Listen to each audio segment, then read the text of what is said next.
ఇప్పుడే Country Delight యాప్ని download చేసుకోండి. Download the Country Delight app now. Tamil Nadu కోయంబత్తూరులో ఓ కాలేజీ విద్యార్థినిపై జరిగిన సామూహిక లైంగిక దాడి రాష్ట్రంలో తీవ్రంగా కలకలం రేపింది. నగరంలోని విమానాశ్రయ సమీపంలో నవంబర్ 2వ తారీఖు రాత్రి సమయంలో ఈ దారుణానికి పాల్పడినటువంటి 3 నిందితుల్ని కూడా పోలీసులు సినీ ఫకీలో అరెస్ట్ చేశారు. నిందితుల్ని పట్టుకునే సమయంలో కాళ్ల మీద కాల్పులు జరపాల్సి వచ్చిందని పోలీసులు కూడా చెప్పారు. నిందితులు ప్రస్తుతం ఆసుపత్రిలో చికిత్స పొందుతూ ఉన్నారు. కోయంబత్తూరులోని ఓ ప్రైవేట్ కాలేజీలో చదువుతున్న విద్యార్థిని నవంబర్ 2వ తేదీన రాత్రి తన స్నేహితుడితో కలిసి ఉన్నటువంటి సమయంలో అక్కడికి 3 దుండగులు వచ్చారు. వాళ్ళని అడ్డుకున్నారు. రాత్రి సమయంలో విద్యార్థిని స్నేహితుడిని బెదిరించి బలవంతంగా అక్కడి నుంచి తరిమి కొట్టారు. అనంతరం ఆ విద్యార్థిని లాక్కెళ్ళి సామూహిక అత్యాచారానికి పాల్పడ్డ పరిస్థితి. మరోవైపు అమ్మాయి స్నేహితుడు బయటకు వెళ్లి పోలీసులకు కంప్లైంట్ చేశాడు. హుటాహుటిన పోలీసులు రంగంలోకి దిగారు. సంఘటనా స్థలానికి చేరుకున్నారు. ముందుగానే విషయాన్ని గుర్తించినటువంటి నిందితులు అక్కడి నుంచి పారిపోయారు. ఆ తర్వాత పోలీసులు వెంటపడ్డ పరిస్థితి. మరికొందరు బాధితురాలని వెంటనే స్థానికంగా ఆసుపత్రికి తీసుకెళ్లారు. ఆమె చికిత్స పొందుతుండగా పోలీసులు ఆ తర్వాత నిందితుల్ని కూడా అరెస్ట్ చేశారు. పారిపోతున్నటువంటి నిందితుల్ని పట్టుకునేందుకు 7 బృందాలుగా విడిపోయి అక్కడ వాళ్ళని పట్టుకున్నారు. ఎవరికి చిక్కకుండా ఎంత చెప్పినా వారు ఆగకుండా పోతానే ఉన్నారు. ఒక్కోసారి పోలీసులకి చిర్రెత్తుకొచ్చింది. మీరు ఆగుతారా లేదా, మా చేతికి దొరుకుతారా లేదా అని చెప్పి పోలీసులు ఎంత హెచ్చరించినా వాళ్ళు వినలా. ముఖ్యంగా ఆ 3 నిందితుల కాళ్ళ మీద వాళ్ళు కాల్పులు జరపాల్సినటువంటి పరిస్థితి వచ్చింది. కాళ్ళ మీద ఒక్కసారిగా కాల్పులు జరిపితే అప్పుడు కాళ్ళకి గాయాలైపోయి ఆగినటువంటి సిచ్యువేషన్ ఉంది. ఆ తర్వాత వెంటనే వాళ్ళు ఆసుపత్రికి తీసుకెళ్లారు.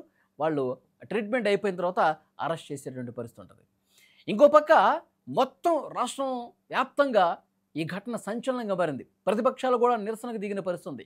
శాంతి భద్రతలు పూర్తిగా క్షీణించిపోయాయి, మహిళలకు భద్రత లేదని చెప్పి రాజకీయం కూడా రణరంగానే తలపిస్తున్న పరిస్థితి. నిందితుల మీద కఠినంగా చర్యలు తీసుకోవాలి, కేసును చాలా వేగంగా విచారణ చేయాలని చెప్పి అక్కడ రాజకీయ పక్షాలు కూడా డిమాండ్ చేస్తూ ఉన్నాయి. నిజంగా ఎంత దారుణం చూడండి, ఎంత దుర్మార్గంగా నిందితులు ప్రవర్తించారు చూడండి. అంటే ఒక అమ్మాయి ఒక అబ్బాయి అక్కడ మాట్లాడుకుంటుంటే, ఒక దగ్గర కూర్చొని వాళ్ళు మాట్లాడుకుంటుంటే అది గమనించినటువంటి దుర్బుద్ధి కలిగినటువంటి వాళ్ళు, కామంతో కళ్ళు మూసుకుపోయినటువంటి వెధవలు విచక్షణారహితంగా ప్రవర్తించి ఇంత దుర్మార్గానికి తెగబెట్టారు. ముందుగా ఆ అమ్మాయి ఫ్రెండ్ని కొట్టారండి. ఆ అమ్మాయి ఫ్రెండ్ని అక్కడి నుంచి కొట్టి తరిమి కొట్టి నువ్వు ఇక్కడికి వస్తే చంపేస్తామని చెప్పి బెదిరించి చాలా దుర్మార్గంగా ట్రీట్ చేశారు. తర్వాత ఆ 3 ఒకరి తర్వాత ఒకరు ఆ అమ్మాయిని చాలా దారుణంగా లైంగిక దాడికి పాల్పడేటువంటి పరిస్థితి ఉంది. ఆ తర్వాత ఈ స్నేహితుడు పోలీసులకు కంప్లైంట్ ఇస్తే ఆ తర్వాత వెంటనే పోలీసులు వచ్చి చర్యలు తీసుకున్నారు. అంటే అసలు పరిస్థితులు ఎంత దుర్మార్గంగా తయారైపోయి చూడండి. వాళ్ళు ఆ నిందితులు నిజంగా వాళ్ళ ఇంట్లో అక్క చెల్లెళ్ళు ఉండరా, వాళ్ళ ఇంట్లో కుటుంబ సభ్యులు ఉండరా, అమ్మాయిలు ఉండరా, మహిళలు ఉండరా, వాళ్ళ ఒక తల్లికి పుట్టినటువంటి వాళ్ళే కదా. అంటే ఆడది ఒంటరిగా కనిపిస్తే ఈ విధంగా కామ పిశాచుల్లాగా తయారైపోయేటువంటి దుర్మార్గులు ఈ సమాజంలో ఉన్నారు. ఎన్ని ఘటనలు జరుగుతున్నాయి దేశవ్యాప్తంగా కూడా.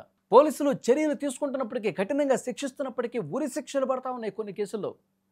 కొన్ని కేసుల్లో ఎన్కౌంటర్లు చేసి పడేస్తూ ఉన్నారు పోలీసులు. అయినప్పటికీ కొంతమంది మారట్లేదు, వాళ్ళలో భయం రావట్లేదు. రాత్రి సమయంలో అమ్మాయిని ఒంటరిగా లేకపోయినా అసలు ఫ్రెండ్ ఉన్నా సరే వాడిని తరిమి కొట్టి ఈ అమ్మాయిని పాడు చేశారంటే ఎలా అర్థం చేసుకోవాలి? పరిస్థితులు ఎంత దారుణంగా ఉన్నాయి. ఆడపిల్లల తల్లిదండ్రులు రోడ్ల మీదకి అమ్మాయిని పంపించాలంటే భయపడే పరిస్థితి ఉంది. ఇప్పుడు అక్కడ అదే జరుగుతుంది. తమిళనాడులో ఆ అమ్మాయి సామూహిక అత్యాచారానికి పాల్పడ్డ ప్రదేశం కూడా సెట్ చేస్తూ ఉన్నారు. అమ్మాయిని లాక్కెళ్ళిపోయి అక్కడ ఎవరు లేనటువంటి ప్లేస్కి తీసుకెళ్ళి దారుణం చేసినటువంటి పరిస్థితి ఉంది.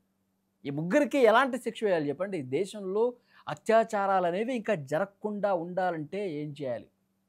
Comment please.